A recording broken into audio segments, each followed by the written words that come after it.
UPTB Samsat Oku 1 mengakui jika tunggakan pajak kendaraan di Oku terbilang tinggi di angka 18% dari 128.000 wajib pajak kendaraan. Menyikapi hal tersebut, Samsat Oku secara bertahap melakukan jemput bola untuk melakukan penagihan. Kepala Samsat Oku Humaniora Basili Basmark menegaskan, upaya yang dilakukan ini berdampak baik untuk menekan tunggakan. Hasilnya sekitar 200 juta rupiah dari tunggakan pajak kendaraan berhasil dikembalikan ke kas daerah, sehingga angka tunggakan pajak mengalami penurunan dari 18% saat ini tinggal 10% saja. Di masa pandemi COVID-19 ini, secara keseluruhan penerimaan pajak dari PKB dan BBNKB mengalami over target. Sampai 22 Desember tahun ini mencapai lebih dari 52 miliar rupiah. Sementara itu tahun ini target pendapatan pajak sebesar 51 miliar rupiah.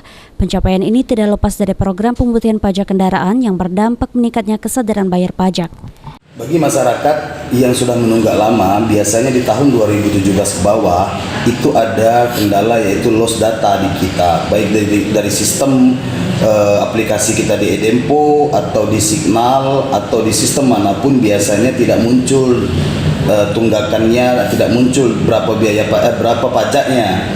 Bagi masyarakat yang terkendala itu, kami harapkan segera datang ke kantor Samsat terdekat, Samsat Batu Raja atau Samsat Peninjauan untuk mendata ulang.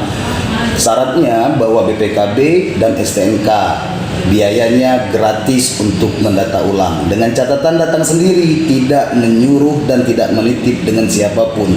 Cukup datang sendiri, bahwa syaratnya kami akan layani semua dengan baik dan tidak ada biaya sepeser pun. Tidak ada biaya itu untuk pengurus administrasinya atau termasuk pajak juga digratiskan? Kalau pajaknya tetap bayar, jadi biaya untuk mendata ulangnya itu tidak ada 0 rupiah. Tapi untuk pajaknya tetap ada. Nah, hari ini kan kita masih ada program pemutihan.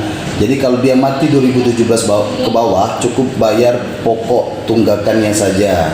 Bunga dan dendanya kita hapuskan. Lewat dari tanggal 31 Desember, itu semua akan kembali normal. Humaniora menambahkan di masa pandemi COVID-19, Samsat UPTB Oku mengalami penurunan dari sisi penerimaan pajak kendaraan baru, sehingga ke depan diharapkan kesadaran masyarakat dalam membayar pajak kendaraan bermotor semakin meningkat sehingga realisasi penerimaan pajak akan terus bertambah. Ari Pranika, PAL TV.